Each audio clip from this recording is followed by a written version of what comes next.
CPIM-ൻ്റെ നേതാവായി പിണറായി വിജയൻ ഇനിയും തുടരുകയാണെങ്കിൽ, അതായത് അതിൻ്റെ ചോദ്യം ചെയ്യപ്പെടാത്ത നേതാവായി സംസ്ഥാന മുഖ്യമന്ത്രിയായി പിണറായി വിജയൻ സംസ്ഥാന സമ്മേളനവും കഴിഞ്ഞ് തുടരുകയാണെങ്കിൽ, പാർട്ടി തിരിച്ചു വരാനാകാത്ത വിധത്തിൽ അപ്രവാളികളിലേക്ക് മറഞ്ഞു പോകും എന്ന യാഥാർത്ഥ്യം ഇപ്പോൾ ജനങ്ങൾക്ക്, പാർട്ടി പ്രവർത്തകർക്ക്, വിവിധ ജില്ലാ കമ്മിറ്റികൾക്ക്, സെക്രട്ടേറിയറ്റ് അംഗങ്ങൾക്ക് തിരിച്ചറിയുകയാണ്. അതുകൊണ്ട് തന്നെയാണ് മരുമകനും അമ്മാവനുമുള്ള ഈ പ്രൈവറ്റ് കമ്പനി ലിമിറ്റഡ് എന്നേക്കുമായി പൂട്ടിക്കാൻ CPIM-ലെ സംസ്ഥാന കമ്മിറ്റി അംഗങ്ങൾ തന്നെ ഒരു തീരുമാനത്തിലേക്ക് എത്തിച്ചേരുന്നത്. വാസ്തവത്തിൽ പിണറായി പറയുന്നത് എന്തോ അതാണ് പാർട്ടിയുടെ നയം എന്ന ഒരു അജണ്ടയെ ചോദ്യം ചെയ്തുകൊണ്ട് സംസ്ഥാന കമ്മിറ്റിയിലെ നിരവധി നേതാക്കൾ MV ഗോവിന്ദനെയും പിണറായി വിജയനെയും കടന്നാക്രമിച്ചുകൊണ്ട് രംഗത്ത് വരുമ്പോൾ CPIM സമാനതകളില്ലാത്ത ദുരന്തം, ഉൾപാർട്ടി പോര്, സമാനതകളില്ലാത്ത ഒരു യുദ്ധകാല അടിസ്ഥാനത്തിലുള്ള നീക്കങ്ങളിലേക്ക് പോവുകയാണ്. തിരുത്തൽ ശക്തിയായി CPIM-നുള്ളിൽ പോളിറ്റ് ബ്യൂറോ അംഗങ്ങളായ MA ബേബി ഉൾപ്പെടെയുള്ളവർ വീണ്ടും അവതരിക്കുകയാണ്. നമുക്കറിയാം, പിണറായി വിജയന് ഭീഷണിയായി വരുന്നവരെയെല്ലാം ഒതുക്കുക എന്നുള്ളതാണ് അദ്ദേഹത്തിൻ്റെ ശൈലി. അങ്ങ് ഡൽഹിയിലേക്കോ മറ്റ് ചുമതലകൾ നൽകി ഒതുക്കുക. പിണറായി മന്ത്രിസഭയിലെ ഏറ്റവും ചുറുചുറുക്കുള്ള ഊർജ്ജസ്വലനായ നേതാവായ K രാധാകൃഷ്ണൻ, അദ്ദേഹം സംവരണ വിഭാഗത്തിൽ നിന്നുള്ള വ്യക്തിയാണ്.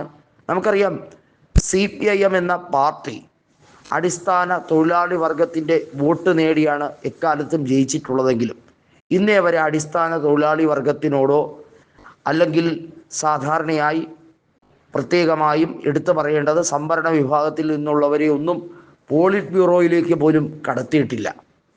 കൃത്യമായി ചാതുർവർണ്ണയവും വരേണ്യവർഗത്തിൻ്റെയും ആധിപത്യമാണ് എക്കാലത്തും CPIM-ൽ ഉണ്ടായിരുന്നത്.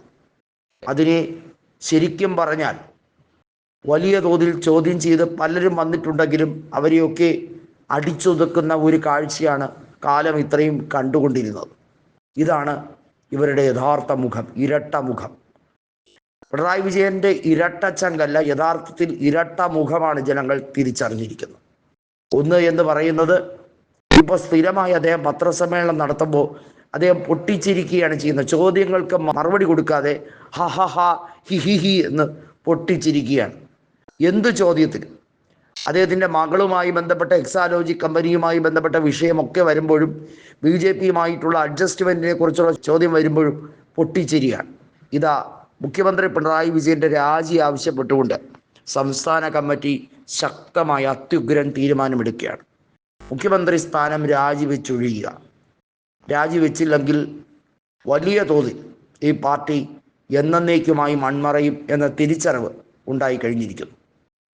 ബംഗാളിലും ത്രിപുരയിലും സംഭവിച്ചതുപോലെ എക്കാലത്തേക്കുമായി എരിഞ്ഞൊടുങ്ങാൻ CPIM തയ്യാറായിക്കൊള്ളൂ എന്ന് സംസ്ഥാന കമ്മിറ്റിയിലെ നേതാക്കൾ തന്നെ തുറന്നടിക്കുമ്പോൾ പിണറായി വിജയൻ്റെ മുമ്പിൽ മറ്റു ഓപ്ഷനുകളില്ല. തകർച്ചയുടെ കൊടുമുടിയിലേക്ക് തദ്ദേശ സ്വയംഭരണ തെരഞ്ഞെടുപ്പിലും അതിനുശേഷം നടക്കുന്ന നിയമസഭാ തെരഞ്ഞെടുപ്പിലും എത്തും എന്ന സർവേ റിപ്പോർട്ടുകൾ വരുമ്പോൾ 2019 ശേഷം 2021 നടത്തിയ കണ്ണിൽ പൊടിയിടൽ, അതായത് കണ്ണിൽ പൊടിയിട്ട് കുറേ കിറ്റ് കൊടുത്ത് ഫ്രീബീസ് പൊളിറ്റിക്സ് നടത്തി ജയിക്കാമെന്നുള്ള ധാരണ അത് പൊളിഞ്ഞടുങ്ങിയിരിക്കുകയാണ്.